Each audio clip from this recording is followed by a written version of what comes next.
అనకాపల్లి జిల్లా చోడవరం నియోజకవర్గంలో ఉద్రిక్తత చోటు చేసుకుంది. బుచ్చయ్యపేట మండలం పెద్దమదినలో ఉద్రిక్తతలకు దారితీసింది ఎంఆర్ఓ నిర్ణయం. ఎంఆర్ఓ నిర్ణయంతో గ్రామ సభలో రచ్చ అయిపోయింది. రాళ్లు కర్రలతో ఇరు వర్గాల వారు ఒకరి మీద ఒకటి దాడులు చేసుకుంటూ తలలు పగడగొట్టుకున్న దృశ్యాలు ఇక్కడ చోటు చేసుకున్నాయి. దాడి జరుగుతున్న సమయంలో అక్కడ ఉన్నటువంటి పోలీసులు కేవలం ప్రేక్షక పాత్రనే వహించారంటూ కూడా ఆరోపిస్తూ ఉన్నారు. ఇక వీడియోలు తీయటం తప్ప ఇరు వర్గాలను పోలీసులు చెదరగొట్టలేదు అంటూ కూడా ఇప్పుడైతే పోలీసుల మీద ఆరోపణలు వస్తూ ఉన్నాయి. చూస్తున్నాం కదా, గ్రామ సచివాలయం పెద్దమదిన గ్రామంలో అందరూ కూడా గ్రామ సభను ఏర్పాటు చేసుకున్న సమయంలో కూడా ఇరు వర్గాలు ఒకరి మీద ఒకరు దాడి చేసుకున్నారు. అదే సమయంలో అక్కడ పోలీసులు ఉన్నారు, కానీ వాళ్ళు ప్రేక్షక పాత్ర వహించారు, ఆపలేదు. అందుకని అక్కడ ఇరు వర్గాల్లో ఉన్నటువంటి వారి తలలు పగిలాయి అంటూ కూడా గ్రామస్తులు చెబుతూ ఉన్నారు. ఒకసారి ఆ గ్రామంలో జరిగినటువంటి తోపులాటకు సంబంధించిన దృశ్యాలను ఒకసారి యూటీవీ స్క్రీన్ మీద చూద్దాం.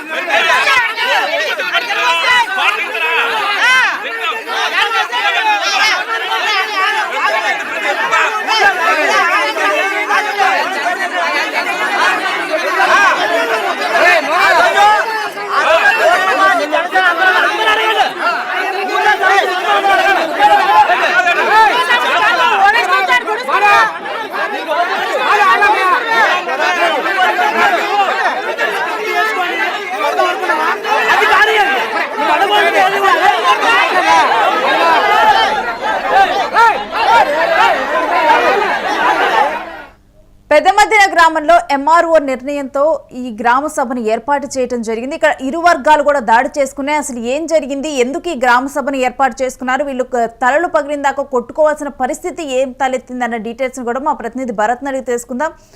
భరత్, అసలు ఈ సభను ఎందుకు ఏర్పాటు చేశారు, పూర్తి డీటెయిల్స్ ఏంటి? Good afternoon. ఏదైతే అనకాపల్లి జిల్లా చోడవరం నియోజకవర్గం బుచ్చయ్యపేట మండలంలో పెద్దమదినలో రెండు వర్గాల మధ్యన పెద్ద ఎత్తున వివాదం తలెత్తింది. ఉద్రిక్త పరిస్థితులు దారి తీసుకున్నాయని చెప్పుకోవచ్చు. ఇరు వర్గాల మధ్య తోపులాటతో పాటుగా పోలీసుల సమక్షంలోనే కర్రలతో తల పగలగొట్టుకునే దుస్థితి దాపరించిందని చెప్పొచ్చు. మరి ముఖ్యంగా దీనికి ప్రధానమైనటువంటి కారణం పెద్దమదినకు సంబంధించినంత వరకు గత కొంతకాలం నుంచి కూడా శాంతియుతంగా ఉండేటటువంటి ప్రాంతం. ఏ రోజు కూడా గొడవలు కానీ ఇటువంటివి లేనటువంటి ప్రాంతాల్లో ఇటువంటి గొడవలు జరగడం ఎంఆర్ఓ తీసుకున్నటువంటి అనాలోచిత నిర్ణయం అంటూ కూడా స్థానికులు వాపోతున్నటువంటి పరిస్థితి. ఏదైతే రైతులకు సంబంధించినంత వరకు ఇవ్వాల్సినటువంటి సోలార్ ప్యానల్స్ సంబంధించినంత వరకు కూడా సోలార్లు వద్దని కొంతమంది, కావాలని కొంతమంది, కానీ ఎంఆర్ఓ వద్దనే వాళ్ళందరికీ కూడా సోలార్లు ఇవ్వడం, వాళ్ళకి సంబంధించినంత వరకు కూడా సోలార్ వద్దనే వాళ్ళకి ఇవ్వడంతో అయితే మాత్రం ఈ దుమారం మొదట స్టార్ట్ అయినటువంటి పరిస్థితి. అసలు సోలార్ ఎందుకోసం తీసుకొస్తున్నారు, గ్రామాల్లోకి తీసుకొచ్చుకొని పెట్టాల్సినటువంటి ఆవశ్యకత ఏముంది, ఈ సోలార్కి సంబంధించినంత వరకు రైతులకి గ్రామ సభ పెట్టిన అనంతరం కూడాను గ్రామ సభలో రైతులకు వివరించాల్సిన పరిస్థితి ఉంటుంది. కానీ రైతులకి అసలు సోలార్ అంటే ఏంటో తెలియలేనటువంటి పరిస్థితి. దాంతో ఉండేటటువంటి ప్రయోజనాలు కానీ దానివల్ల ఉపయోగాలు కానీ పూర్తిగా చెప్పకుండానే తీసుకొచ్చి గ్రామ సభల్లో పెట్టి మేము అరేంజ్ చేస్తాము, తీసుకొచ్చి సోలార్ ప్యానల్స్ మీ ఏదైతే మీ చేరుల్లో కానీ మీ పంట పొలాల్లో పెడతామని చెప్పడంతో ఒక్కసారిగా దుమారం చెలరేగినటువంటి సిచ్యువేషన్. మరీ ముఖ్యంగా పంట పొలాల్లో సోలార్ ప్యానల్స్ ఏర్పాటుకు సంబంధించినంత వరకు భూ వివాదానికి సంబంధించి కూడా పూర్తిగా మా భూమిలో పెట్టారందుకు వివాదం మొదలైనటువంటి పరిస్థితి. వివాదం మొదలవడంతో పూర్తిగా కూడాను ఇరు వర్గాలుగా విడిపోయినటువంటి పరిస్థితి. గ్రామానికి సంబంధించినంత వరకు విడిపోయిన అనంతరం కూడా పోలీసులు కూడా పూర్తిగా చూసి సెల్ ఫోన్ లో వీడియో తీసుకునే పరిస్థితి తప్ప వెళ్లి ఆపే పరిస్థితి అక్కడ కనిపించలేదని చెప్పాల్సినటువంటి సిచ్యువేషన్. గ్రామ సభ నిర్వహించేటప్పుడు ఖచ్చితంగా ఎంఆర్ఓ గానీ స్థానిక ప్రజాప్రతినిధులు గానీ అక్కడ ఉన్నటువంటి పోలీస్ శాఖ గానీ పూర్తిగా గ్రామ పెద్దలను తీసుకొచ్చి పెద్దల సమక్షంలో ఏం చేయబోతున్నారు, రాబోయేటటువంటి సోలార్ ప్యానల్స్ తో వాళ్ళకు ఉండేటటువంటి ప్రయోజనాలు ఏంటి అనే అంశాలపైన చర్చించాల్సింది పోయి వచ్చి పెడతామని చెప్పడంతో వివాదం మొదలైందని చెప్పొచ్చు.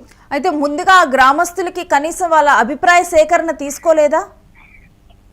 ఇక్కడ మొదలైంది కూడా అదే ప్రశ్న. గ్రామానికి సంబంధించినంత వరకు సోలార్ ప్యానల్స్ ఏర్పాటు చేసే వ్యవహారంలో ఖచ్చితంగా గ్రామ సభ నిర్వహించి గ్రామాల్లో ఉన్నటువంటి రైతుల దగ్గర నుంచి ఖచ్చితంగా ఆమోదం తీసుకోవాల్సినటువంటి పరిస్థితి. కానీ గ్రామ సభ పెట్టడం మేము పెడతాం, సోలార్ ప్యానల్స్ మీ పొలాల్లో పెడతామని చెప్పడంతో వివాదం తెర మీదకి వచ్చినటువంటి పరిస్థితి.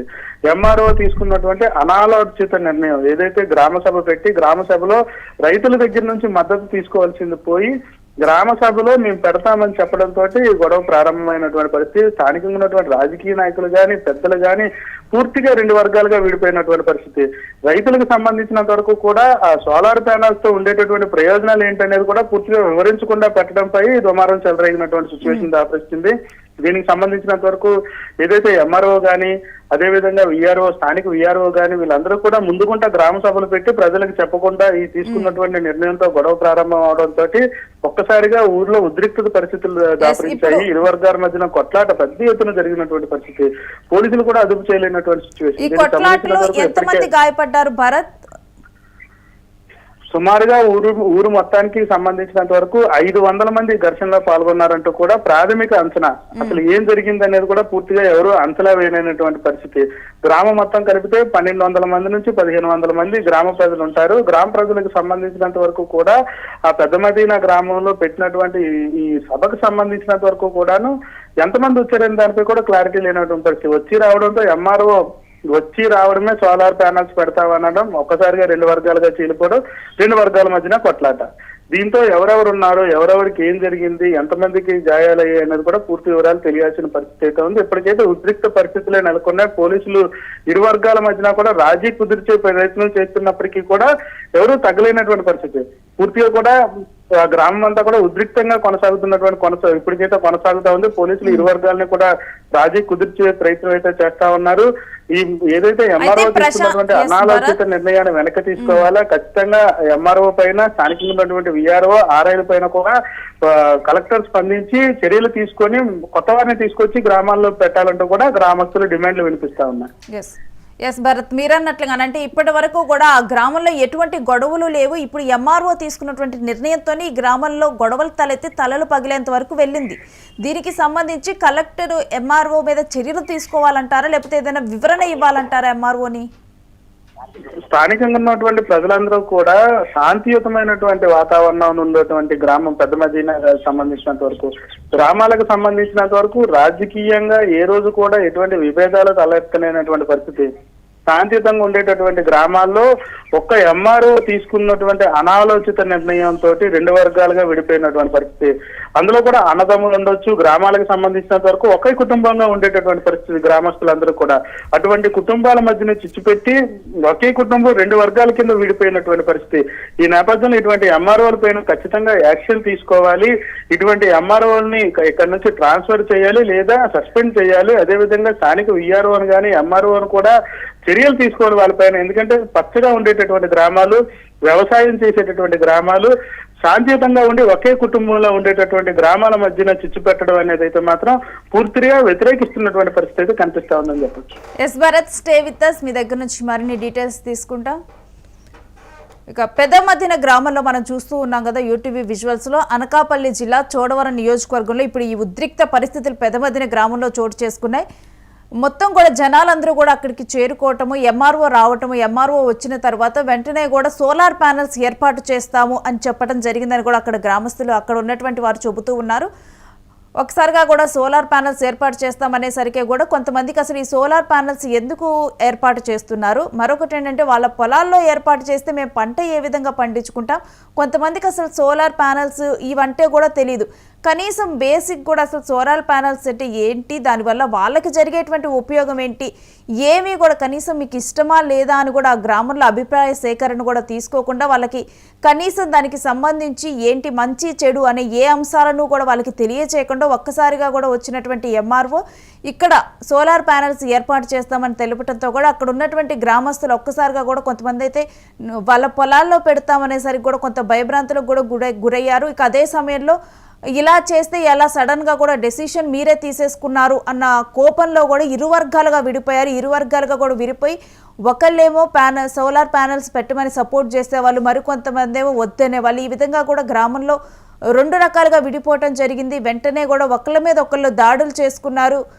ఒక గందరగోళ పరిస్థితుల్లో కూడా సోలార్ ప్యానెల్స్ అంటే ఏంటి, ఇప్పటికిప్పుడు అరేంజ్ చేస్తారా ఏంటి, ఇప్పటికిప్పుడు మా గ్రామంలో ఈ సోలార్ ప్యానెల్స్ పెడతారా, దీనివల్ల ఉపయోగం ఏంటి, జరిగే నష్టం జరుగుతుందేమో అని చెప్పి ఒక గందరగోళ పరిస్థితులు క్షణాల్లో ఏర్పాటైపోయాయి. ఇక వెంటనే కూడా ఇరు వర్గాలుగా విడిపోయిన వాళ్ళు అక్కడ ఒకరి మీద ఒకరు మాట్లాడుకుంటూ వాగ్వాదం చోటు చేసుకుంటూ రాళ్లతో కర్రలతో ఒకరి మీద ఒకరు దాడి చేసుకున్నారు. అదే సమయంలో అక్కడ గమనించాల్సింది ఏంటంటే పోలీసులు ఉన్నారు, ఎంఆర్ఓ వీరందరూ ఉన్నారు. ఉన్నప్పటికీ కూడా ప్రేక్షక పాత్ర తప్పితే అక్కడ ఏమీ చేయలేకపోతున్నారు. ఇంకో విమర్శ ఏంటంటే పోలీసులు ఇక్కడ వీడియో తీసుకుంటున్నారు తప్ప ఎవరు కూడా అక్కడ ఉన్నటువంటి గ్రామస్తుల్ని కానీ వీళ్ళని కంట్రోల్ చేయలేదు, గొడవను ఆపలేదని చెప్పి కూడా అక్కడ ఉన్నటువంటి వారు కూడా ఆగ్రహం వ్యక్తం చేస్తున్నారు. ఏది ఏమైనప్పటికీ కూడా ఎంఆర్ఓ నిర్ణయంతోనే అనాలోచిత చర్య కారణంగా ఇదంతా జరిగిందని కూడా అక్కడ ఉన్నటువంటి వారు ఆరోపిస్తూ ఉన్నారు. దీని మీద ఒక చర్య తీసుకోవాలని ఆ గ్రామస్తులందరూ కూడా కోరుతూ ఉన్నారు. ఎప్పుడూ కూడా మేమందరం కలిసి మెలిసి ప్రశాంత వాతావరణంలో ఉంటాం, అలాంటి వారిని ఎప్పుడూ లేని విధంగా కూడా ఈ గ్రామంలో గొడవలు పెట్టారు, ఈ ఎంఆర్ఓని ఇక్కడ నుంచి తీసేయాలి అంటూ కూడా వారందరూ కోరుతూ ఉన్నారు.